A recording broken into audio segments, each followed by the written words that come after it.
মা ও মা বাজান তুই কেমন আছিস বাজান? মা আমি ভালো আছি মা। আমি চলে আসছি মা। তোমরা কেমন আছো? বউ কই? বউ কি ব্যাপার তুমি দেশে এসে পড়ছো কেন? খুশি হও নাই আমি দেশে চলে আসছি? না আমি খুশি হই নাই। আম্মা আপনারা না কইছি আপনার পোলা যাতে দেশে নাই, আপনি কি আপনার পোলারে কোন নাই? হ্যাঁ আপনার পোলা দেশে আইছে কেন? সেমনি হোক আমার শাশুড়ির আর আমার স্বামীরে রাজি করাইতে হইব। পায়ের উপর পা তুইলা খাবো মানে পায়ের উপর পা তুইলা খাইলে আয় রোজগার করবে কি? সংসার চলবো কিভাবে? আমি চালাম, আমি বিদেশ যাব। বিদেশ যাইবো মানে? বিদেশ যাইবা মানে? এই তুমি কি পাগল হইছো? তুমি একটা মেয়ে মানুষ, তুমি বিদেশ যাইবা মানে?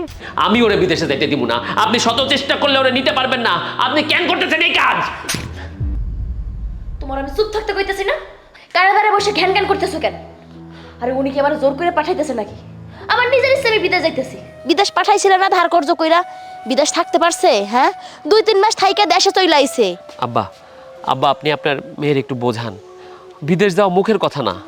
ও কার থেকে কি শুনে আসছে, তাছাড়া ওই লোকটাও ভালো না।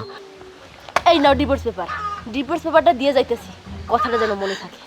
বৌমা আল্লাহ রে আমার যে কি খুশি লাগতেছে, আমি যে আপনারে কেমনে বোঝাই।